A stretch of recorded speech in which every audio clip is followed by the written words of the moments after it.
राधे राधे दोस्तों। Hi tech board Binance से API binding के थ्रू सिर्फ स्पॉट ट्रेडिंग का परमिशन लेती है, विड्रॉवल का लेती नहीं, विड्रॉवल कर नहीं सकता। कोई भी नहीं कहता कि यहाँ पे सेफ नहीं है, सब कहता है कि 100% सेफ है। लेकिन लोगों को कंफ्यूजन क्या होता है, सबसे बड़ा कंफ्यूजन सर, इनकम टैक्स तो 30% देना पड़ेगा। हाँ, मैं मानता हूँ देना पड़ेगा, लेकिन भैया सेबी से रेगुलेट होने जा रही है। पहला आपको पता होना चाहिए, क्रिप्टो मार्केट इंडिया में अब हर दिन डाला, और ट्रेडिंग में जब प्रॉफिट है तो क्यों नहीं ऑथेंटिक प्रोजेक्ट करें। ट्रेडिंग में प्रॉफिट है, अब इसको चेक क्या करना है, हाईटेक बोर्ड में ये चेक करना है कि बोर्ड काम करती है कि नहीं, बाय करती है कि नहीं, सेल करती नहीं, मतलब सेल करती है कि नहीं। हम हाईटेक बोर्ड को जो ट्रेड सेटिंग देते हैं, उस ट्रेड सेटिंग के अनुसार वो बाय सेल करती है कि नहीं। वो तो भैया 1 से 2 दिन में हो जाता है, और क्रिप्टो में ट्रेडिंग में रियल में इनकम है, स्पॉट ट्रेडिंग में लॉस भी नहीं लगता है। फिर इस प्रोजेक्ट को क्यों नहीं करें। कोई रीजन नहीं है नहीं करने का, लेकिन फिर भी कुछ बंदों कहते हैं भैया इनकम टैक्स हमको 30% देना पड़ता, 25% बोर्ड को ही दे दिया। तो इसका एक कैलकुलेशन हम समझाने के लिए ये वीडियो बना रहे हैं। हम पूरा कैलकुलेट करके एक इमेज बनाए हुए हैं, मोबाइल में है। चलिए मोबाइल के स्क्रीन को खोल के एक एक डिटेल में दिखाते हैं, आपको कंफ्यूजन सारा दूर हो जाएगा। और दोस्तों, अगर आप मेरे चैनल पे आके कुछ सीखते हैं तो आपका भी जिम्मेदारी बनता है कि हमारे चैनल को सब्सक्राइब कर ले, बेल आइकन पर क्लिक करके ऑल को सेलेक्ट कर ले, ताकि ऐसे ही बेहतरीन वीडियो आपको सबसे पहले मिलता रहे। हमारे चैनल पर सिर्फ और सिर्फ एजुकेशन और ट्रेनिंग पर्पज से ही वीडियो बनाया जाता है। मैं किसी प्लान को, गलत प्लान को प्रमोट नहीं करता अपने चैनल पर, किसी भी हाल में नहीं। बहुत आप टेस्ट करके देख लेना, बहुत कंपनी का ऑनर भी करोड़ों करोड़ों का लालच देता, मैं मना कर देता, मुझे नहीं करना है फर्जी प्लान। तो दोस्तों चलिए मोबाइल के स्क्रीन पर देखते हैं क्या टैक्स लगता है, कितना लगता है, क्यों हकीकत में नुकसान है। तो मैं कहता हूँ नुकसान नाम का कोई चीज नहीं है। चलिए देखते हैं मोबाइल के स्क्रीन। याद है दोस्तों, बहुत लोग कहते हैं कि बोर्ड को ही 25% दे दिया, और 30% तो हमको इसको देना पड़ता है ना, गवर्नमेंट को टैक्स, जो हर साल सर मार्च में फाइलिंग करना, तुरंत टैक्स नहीं करता।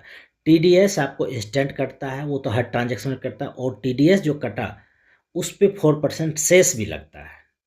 जो आपको, वो जो आपको मान लीजिए, फाइनली आपको बताता हूँ, 1 लाख का आपका सर इनकम, 10 लाख और 1 लाख दोनों पर कैलकुलेट करके मैं दिखाया हूँ। 1 लाख का आप देख लो इनकम हुआ, तो आपको 25%, बोर्ड को 25,000 गया, 30% टैक्स लगा जो 30,000 होता है। शेष हुआ सर आपको 1,200 रुपया, और 1% टीडीएस, और टीडीएस रिफंड हो जाता है 1,000 जो आपको कटा। अब देखिए वही 10 लाख का अगर इनकम हुआ, कितना हुआ सर, 10 लाख पे 2.5 लाख रुपया बोट को चला जाता है, बोट से कटता है, बोट में जो हम पहले डाल के रखते हैं। और 30% जब फाइलिंग करने जाएंगे इनकम टैक्स मार्च में, तब। और फाइलिंग दोस्त जरूरी नहीं कि आप हर साल करें। अब आपको बताता हूँ, आपके बाइनांस पे कितना भी फंड है उस पर टैक्स नहीं लगने जा रहा। जब आप विड्रॉ करते हो आईएनआर में, तब देते हैं। और आपको कुछ और भी तरीका बताता हूँ, वो आपने विड्रॉवल किया तब टैक्स लगा। और भैया यहाँ फ्लैट आपको 100 रुपया पे भी 30 रुपया लगता है टैक्स, फ्लैट टैक्स है ये। जानिए सही बात यही है, मैं झूठ नहीं बोल सकता, मेरा आदत नहीं है झूठ बोलने का। तो ये फ्लैट लगता है। लेकिन भैया बहुत लोग कहते हैं नोटिस आ जाता है। भैया नोटिस किसको नहीं आएगा। अगर आप कपड़ा का दुकान खोलेंगे, पेट्रोल पंप चलाएंगे, दुनिया का कोई भी बिजनेस करेंगे, तो अगर आप कमाते हैं तो टैक्स क्यों नहीं देंगे। हाँ, उसका स्लैब अलग होता है, मैं भी मानता हूँ। तो यहाँ पे भी हर आदमी को नोटिस नहीं आ जाता। नोटिस किसको आता, मान लीजिए सर 50 लाख 1 करोड़ आप कमा लिए, गवर्नमेंट को ठेंगा दिखा रहे हो, कुछ टैक्स नहीं दोगे, तो भैया ये तो गलत है, उसको टैक्स नोटिस आता है। मान लीजिए सर 10 लाख 15 लाख 20 लाख 25 लाख करेंगे, तो नोटिस मेरे ख्याल से आता ही नहीं किसी को। ठीक है। और जब उससे ज़्यादा कमाएंगे तो एक ही बार कर देंगे टैक्स, हर साल फाइल करेंगे, क्या आपत्ति है। टैक्स तो सबको फाइल देते हैं, यहाँ तक कि गवर्नमेंट एम्प्लॉय आईएएस आईपीएस भी इनकम टैक्स देते हैं। बड़ा बड़ा इंजीनियर जो होता है ना सर, 10 लाख का अगर पैकेज है तो पता चलता है इन हैंड जो है ना सर, 1 लाख महीना नहीं आता है, 60,000 महीना नहीं आता है। सब कुछ पैकेज में काट के आता है। इन हैंड बहुत कम आता है, 50,000 के आसपास समथिंग बनता है महीने का। तो इस तरीके से आप 100% सेफ बिजनेस जब करेंगे ना, तो इनकम टैक्स देना जरूरी भी है। उसके बाद देखिए इतना खराब इनकम नहीं है। 1 लाख अगर कमा लिए तो फाइनल प्रॉफिट आपको 43,800 हो जाता, और 10 लाख कमा लिए तो 4,38,000 हो गया, जो खराब नहीं है टैक्स देने के बाद। लेकिन भैया आप 25 लाख 50 लाख कमाएंगे तब ध्यान रखिएगा। मैं रिकमेंड करता हूं, अगर आप 15 लाख से ऊपर करते हैं तब जनरली लोग को नोटिस आता है। 15 लाख 20 लाख 25 लाख। अब और बताता हूँ, हाईटेक बोट में टीम से जो कमाते हैं उस पर कोई टैक्स नहीं लगता है। आप 30% अगर देते भी है ना बोट को 25%, तो भैया वो टीम से कमा लेंगे। नेटवर्क मार्केटिंग क्या होता है? MLM, multi level marketing. क्यों आते हैं इसमें? नेटवर्क से कमाने के लिए भैया। उस सेल्फ आप इन्वेस्टर का हिसाब के आप ये समझिए टैक्स वाला फंडा। अगर आप नेटवर्कर हो तो टीम से इतना ज़्यादा इनकम आ जाएगा कि 30% कुछ दिखेगा ही नहीं। 50% रहता तो कोई दिक्कत नहीं होता, क्योंकि टीम से बहुत बड़ा कमा रहे हैं ना। अब टीम बनाने में दूसरे कंपनी में होता है, टीम बनाए और कंपनियां ही रफू चक्कर होगी। यहाँ तो कम से कम कंपनी कहीं नहीं जाने वाली, कभी नहीं भागने वाली। ये लाइफ टाइम कैरियर अपॉर्चुनिटी है। और टीम बना के अगर बड़ा कमा लेते तो भैया वो टैक्स का तो पता ही नहीं चलेगा कि टैक्स बहुत कम लगता है। तब लगेगा ही कि टैक्स भी हम दे रहे हैं, बहुत कम, आपको महसूस ही नहीं होगा। तो टैक्स पे करेंगे अपने सेल्फ की ट्रेडिंग पे। और जो हम सर हाईटेक बोर्ड से इनकम ले रहे हैं ना भैया, वो तो आप डिसेंट्रलाइज वॉलेट में भी ले सकते हो। टोकन पैकेट, मेसामार्ट, मेटामार्ट, सेपल के वॉलेट में भी विड्रॉ के टाइम में जो एड्रेस देते हो उस पर भी विड्रॉवल होता है। जरूरी नहीं कि आप बाइनांस में ही विड्रॉवल ले। तो ये बहुत ही बेहतरीन तरीका मैंने आपको बताया टैक्स का। और सर बहुत सारा तरीका बचने का भी है, लीगल तरीके से भी हम बच सकते हैं। वो सीए के पास जानकारी होता है। जिनको सीए के बारे में कन्फ्यूजन है, तो जो मेरे टीम में है उनको मैं सीए भी प्रोवाइड करवा दूंगा। एक से एक बेहतरीन सीए मेरा मित्र लोग है। मैं खुद कंपनी चला चुका हूँ, ठीक है, तो मुझे पता है क्या क्या होता है इनकम टैक्स के रिगार्डिंग। बहुत दिनों से मैं 2010-11 में अपना कंपनी, खुद का प्राइवेट लिमिटेड कंपनी चला चुका हूँ। आरओसी फाइलिंग से लेकर के इनकम टैक्स से लेकर के हर चीज़ मैं हमेशा फाइलिंग भी करता हूँ भैया। एक बात और जाने, ये नहीं समझे कि भैया सीए हायर करना पड़ेगा, 500,000 रुपया उसको देना पड़ेगा। तो भैया देने में क्या आपत्ति है? इतना कमाओगे 500,000 रुपया देने में। उसके बाद सीए भैया रूल क्या कहता है, अगर आपके पास पैन कार्ड, आपका कुछ भी इनकम नहीं है, तो भी जीरो फाइलिंग हर साल करना चाहिए। ये गवर्नमेंट का रूल कहता है। इसको आप जाने समझें चीज़ों को। और हाईटेक बोर्ड में कोई कमी नहीं है।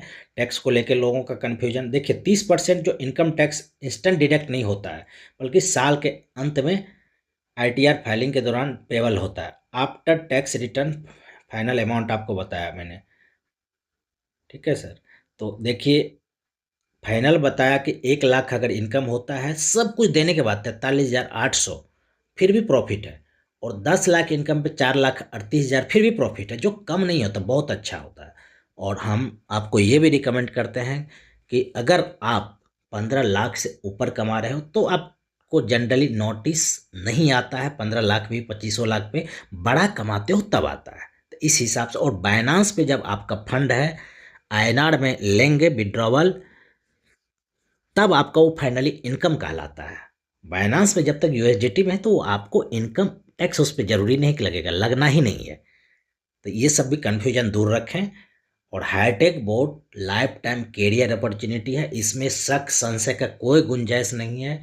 दूसरे कंपनी के लीडर तो सर निगेटिव बोलेंगे ही, बोलना उनका काम ही है। अगर अच्छों को बुरा साबित नहीं करेंगे तो फिर बुरा आदमी कमाएंगे कहाँ से भैया? तो बुरे लोगों का भी जरूरत है, उसको रहने दीजिए ना।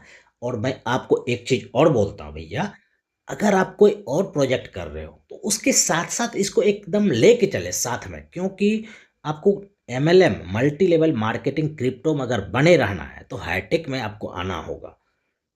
क्योंकि 2 महीना 3 महीना वाला प्लान में बड़ा इनकम होता है, मैं मानता हूँ, उसको भी आप कर रहे हो तो कोई दिक्कत नहीं। एक परमानेंट लेके हाईटेक बोर्ड को चलो। मैं भी करता हूँ नोवा एनएफटी, जहाँ पे सर रिस्क है, फंड का कंट्रोल उसके पास है इसीलिए। लेकिन नोवा एनएफटी डिपॉजिट प्लान में अभी तक का बेस्ट प्लान है भैया। फंड आपका डबल हो जाता है। $60 या $100 लगाओ, 20-25 दिन में, 25 दिन में फंड डबल हो गया। मूलधन निकालो नोवा एनएफटी में। उसके बाद जो बचा इनकम, इनकम से ही बिजनेस करेंगे अपना फंड। लेकिन 25 दिन में निकाल लो मूलधन जो लगाए डबल होने के बाद। ये नोवा एनएफटी का मैं फार्मूला बताता हूँ, ठीक है। तो वो मैं भी करता हूँ कुछ रिस्क प्लान, लेकिन ये परमानेंट है तो इसको परमानेंट ही नहीं बोलूँगा। बहुत लोगों को दुख होता है कि मैं परमानेंट बोलता हूँ। भैया परमानेंट का मतलब यहाँ ये है, इन द सेंस समझिए कि जब तक बाइनांस रहेगी, और बाइनांस कब तक रहेगी, डिजिटल एसेट है सर, बिटकॉइन इथेरियम सोलाना। मैं तो 14,000 से बिटकॉइन को देख रहा हूँ। मेरे पास 3 BTC था एक टाइम में, बहुत सस्ता में बेच दिया था, उस टाइम में रेगुलेशन का इशू था। अब आपको बताता हूँ, रेगुलेशन भी इंडिया में sir FIU financial intelligence unit से बाइनांस रजिस्टर्ड है, और SEBI security and exchange commission of India को फ्रेमवर्क तैयार करने के लिए गवर्नमेंट ऑफ इंडिया दे चुकी है। वो भी हो सकता है 2-3 महीना में हो जाए रेगुलेट अगर हो गया तो पहला कंपनी है क्रिप्टो का जो हर डिस्ट्रिक्ट में ऑफिस खोलने का दमखम रखेगी। जैसे angel one Zerodha sir stock brokering company है ना, हर जगह अपना ऑफिस खोला है ना, वैसे ये भी खोलेगी, खोलने का प्लान भी है। तो इसमें जरूर एक परमानेंट करियर अपॉर्चुनिटी क्रिप्टो का पहला प्लान है जिसमें ये बात है। और फंड हमेशा आपके कंट्रोल में, कोई नहीं कहने आएगा भैया आपके वजह से मुझसे $1.58 का नुकसान हुआ, हो ही नहीं सकता है। तो ये लाइफ टाइम करियर अपॉर्चुनिटी है तो है, इसमें कोई शक नहीं, कोई दो राय नहीं है। ठीक है, राधे राधे, जय हिंद दोस्तों।